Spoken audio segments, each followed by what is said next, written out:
सुप्रभात। बेटा, इससे पहले वाली वीडियो थी उसमें हमने उपसर्ग के बारे में बताया था। अब हम आपको क्या बताने जा रहे हैं? प्रत्यय। उसका दूसरा जो पार्ट था वो प्रत्यय था, जो हम अभी समझा रहे हैं कि प्रत्यय किसे कहते हैं और उसका उदाहरण भी देना है।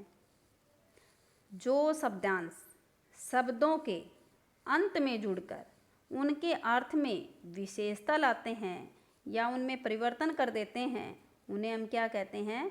प्रत्यय कहते हैं। उपसर्ग की परिभाषा क्या थी? वो आगे लग रहे थे।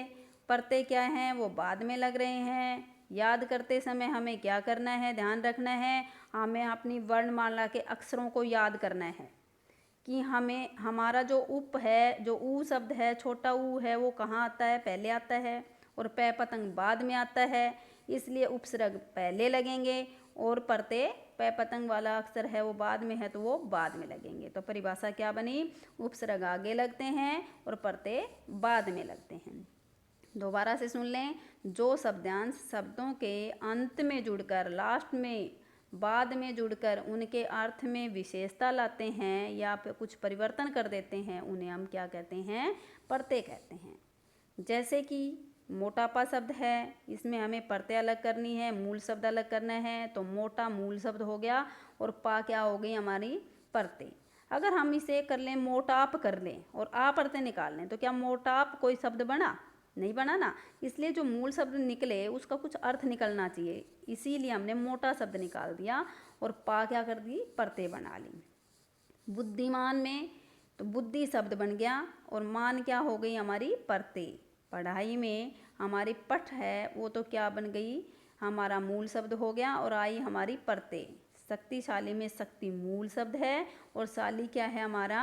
हमारी क्या बच गई? प्रत्यय बच गई है। इसी प्रकार हमारी बुक में बहुत हैं, उनकी प्रैक्टिस करना।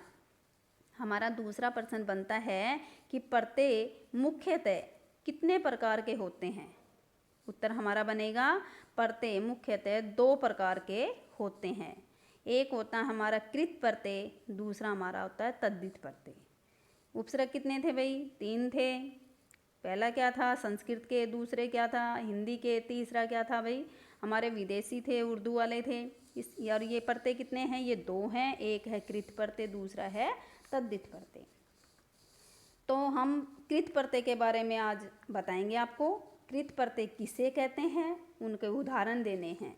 कृत प्रत्यय क्रिया के धातु रूपों के अंत में लगकर संज्ञा, विशेषण आदि शब्दों की रचना करने वाले प्रत्यय को हम क्या कहेंगे? कृत प्रत्यय। क्रिया क्या होती है? जैसे पढ़ना, लिखना, नाचना, कूदना क्रिया है। और इनकी धातु, जैसे संस्कृत में धातु होती हैं, पठ, लिख, गम, ये क्या है? धातु। तो क्रिया के जो धातु रूप है ना, उन्हीं को हम क्या कहते हैं? कृत प्रत्यय कहते हैं। उनके बाद में जो भी शब्द लग जाता है, कोई प्रत्यय लग जाती है, उसे हम क्या कहते हैं? कृत प्रत्यय कहते हैं। जैसे कि मिल प्लस में आवट, क्या बन गया? मिलावट। तो मिल क्या है? धातु, क्रियापद है, और आवट क्या है? प्रत्यय। क्या बना शब्द? मिलावट। हिंदी के कृत प्रत्यय देखें भाई। आ है, आ प्रत्यय बाद में लगानी है और हमें क्या बनाना है? कोई शब्द बनाना है और उसके बाद में आ जोड़कर उस शब्द को पूरा करना है। प्रत्यय भी लग जाएगी और वो बन भी जाएगा। जैसे भूला है, लिखा है, पढ़ा है, चला है। इसमें सारी क्या है भाई? क्रिया है। भू है जिससे भवती भवत भवंती बनता है। लिख है, लिखती लिखत लिखंती बनता है। पट से पढ़ती पठत पठंती बनता है। चल से चलती चलत चलंती बनता है। ऐसे ही क्या बन गई? सारी धातु हैं और इनके पीछे हमें क्या बना दी हुई?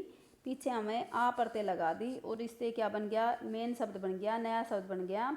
वो बन गया भूला, लिखा, पढ़ा और चला। तो चल क्या है? इसमें मूल शब्द और आ क्या बन गई? प्रत्यय। पठ है वो मूल शब्द, आ क्या बना?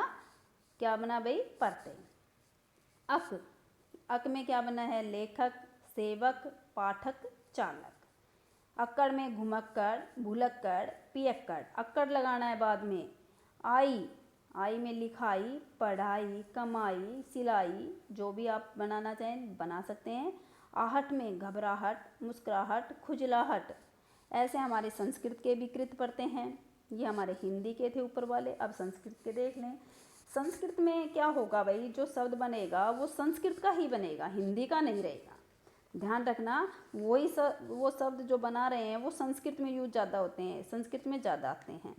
जैसे अनिय है, अनिय शब्द कहाँ लगेगा भाई, संस्कृत के शब्द के पीछे लग रहा है ज़्यादा, और हम बनाएंगे तो संस्कृत में ज्यों की त्यों वैसा का वैसा बना रहता है। जैसे कि हमारा पठनीय, गोपनीय, लेखनीय, ये लगा देंगे पढ़ते और उससे बनाएंगे कोई शब्द तो गे, पे, दे। आप ये कहेंगे कि इसका इनके मूल शब्द कहाँ निकल रहे हैं, तो पठनीय में पठ है, गोपनीय में गोप है, मतलब गुप्त है कोई चीज़, लेखनीय में लेख है, लेखन है, और ये पढ़ते हैं इसमें। अना, अना लगा के प्रार्थना, कामना, वंदना, ये हिंदी में दोबारा चेंज नहीं होते, ज्यों की त्यों रहते हैं, ऐसे के ऐसे संस्कृत में भी यही हैं और हिंदी में भी इनको ऐसे ही देखते हैं। आ, विद्या, इच्छा, पूजा, ऐसे तो आ ऊपर भी था, वो हिंदी के थे, उसमें भूला, लिखा, पढ़ा, चला थे। और अब यहाँ क्या है, जो संस्कृत के शब्द हैं वो हैं विद्या, इच्छा और पूजा। अन, अन से बनने वाले शब्द हैं भवन, झाड़न, गमन, और ती से गति, मति, शक्ति और नीति। ठीक है, अगला जो हमारी तद्धित पढ़ते हैं बेटा वो हम अगली वीडियो में बताएंगे।